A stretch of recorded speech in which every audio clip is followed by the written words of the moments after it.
Like a giant green lantern that fell out of the sky in the middle of a town, Absolute Green Lantern is here. Al Ewing and Janae Lindsay, Absolute Green Lantern is the third of the second wave of Absolute titles to hit the stands. But is it good? Let's talk about it. Hey Internet, I'm Chris, and this is the place on the internet where I talk about comics, movies, games, and things I'm generally passionate about. Before we dive into Absolute Green Lantern, be sure to leave a like, comment, and subscribe. So it's here. Honestly, Absolute Green Lantern, when it was announced with Al Ewing and Janae Lindsay, who I did not know was the artist at the time, there was some preview art that I think was at San Diego Comic Con. This is probably the title I was most excited about in terms of the second wave of Absolute books.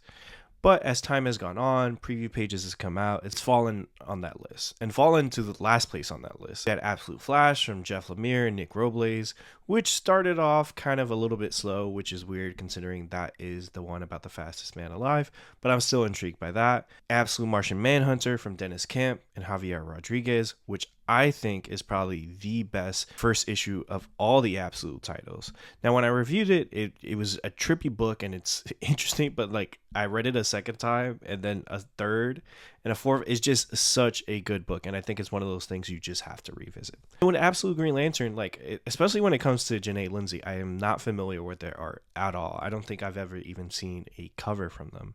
So I was a little on the fence about it, especially with the preview pages. I think they use digital art, and it's just like the style just wasn't vibing with me. And as more preview pages started to come out and more we learned about it, like Hal Jordan was kind of going to be the villain in this, which I was not with because I just think they've overdone it over the past few years. Like they just seem to be obsessed with Parallax and Hal Jordan being evil. And honestly, if they do that in the Lanterns TV series as well, I'm just sick of it. So I was kind of I went into this book with my guard up. And to be honest, first few pages in, my guard immediately went down. I get it. I get what this book is, and I'm down for it. So we know from interviews that Al Ewing was kind of making a first contact story, like Arrival, and I think what's interesting about this is the focus initially is on Hal. You're seeing Hal basically experience what he experienced in his regular universe where he got the ring, but instead he got the black hand from Abin Sur. You don't know exactly how it was bestowed upon him, but he's walking down a road and a cop catches up with him and he vaporizes this cop when he takes his hand out of his pocket. And that horrific sort of first contact, what is going on? He doesn't understand what's going on. He's scared.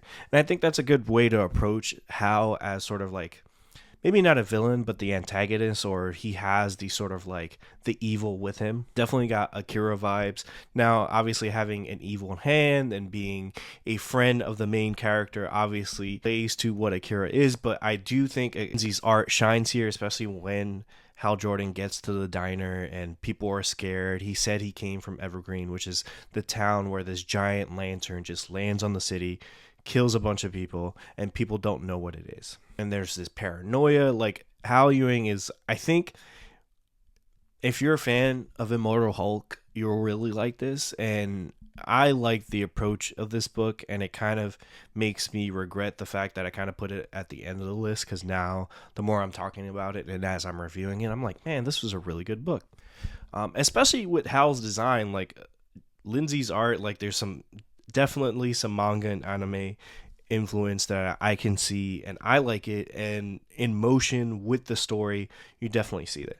Now, my criticism about it before still stands in terms of the preview pages they showed, but also because the first page with the logo, the Absolute Green Lantern sort of tag and stuff, is pretty bad, at least on the digital version of the book. I'm sure it's like that in the physical one, but the logo is just so looks like really bad Photoshop. I don't know, it's different from the logo that's actually on the front of the book, but when I opened that, I was like, man, this is gonna suck. But after a couple pages, Lindsay won me over, and I'm actually excited to kind of seek out more of their work and see sort of what they've done before, because I definitely dug this, and I feel like they're a very interesting storyteller, because from this book, it's clear that they were working really well with Al in terms of creating this story, especially as a first issue in this Absolute universe. The second wave, I think it's a little tougher for them because they don't have 40-page stories to sort of get people going. And also this second wave more so than the first, is doing some really radical stuff with each and every character, particularly this one. You have Joe Mullen, who's going to be the main character, and she's in this. She seems to be married to Guy Gardner. We hear about Guy. He's not in this issue, but he's referred to. John Stewart seems like the older friend, and you're seeing how John and Joe interact in a diner as the lantern falls, and they sort of interact with it. And then we get to see Abin Sur, who looks like insane, like this, I don't know, he looks like a Dragon Ball character. Honestly, he looks like something Goku would fight.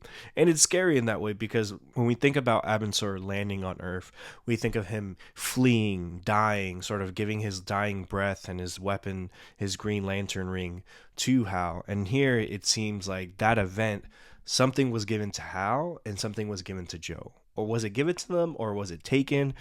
Hal seems scared. He's like, I was trying to be a hero. He's crying. Like, I really sort of like feel for him. And again, for me, someone that like really went in, like, I'm not trying to see Hal Jordan as a villain again. I do respect they were able to get me to buy into the story. So Hal, when he gets to a diner and everyone is scared of him and he pulls out his hand and everyone's vaporized again, Joe comes through that door with her Green Lantern powers. We don't know how she got her. We don't know how she got hers. She's obviously questioning what happened to Hal. And I'm sure through this first arc, this chapter 1 or season 1, we'll get more about what that was. And do we get to go to the stars and the cosmos? I don't know, but I'm really interested in this small town story that they're trying to tell. It's obviously got some cosmic horror, some traditional horror. Also, there's a lot of influences you see, like especially in Lindsay's art, that I'm really digging, and the colors really express themselves.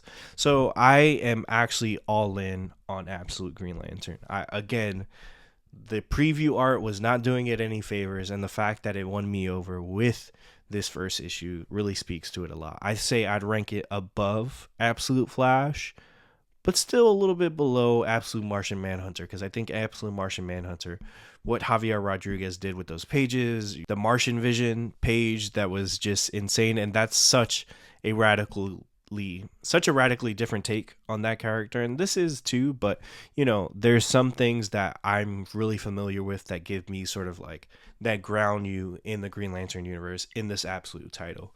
Whereas with Absolute Martian Manhunter, outside of him being called John Jones, there's really nothing that grounds you in the world of traditional Martian Manhunter.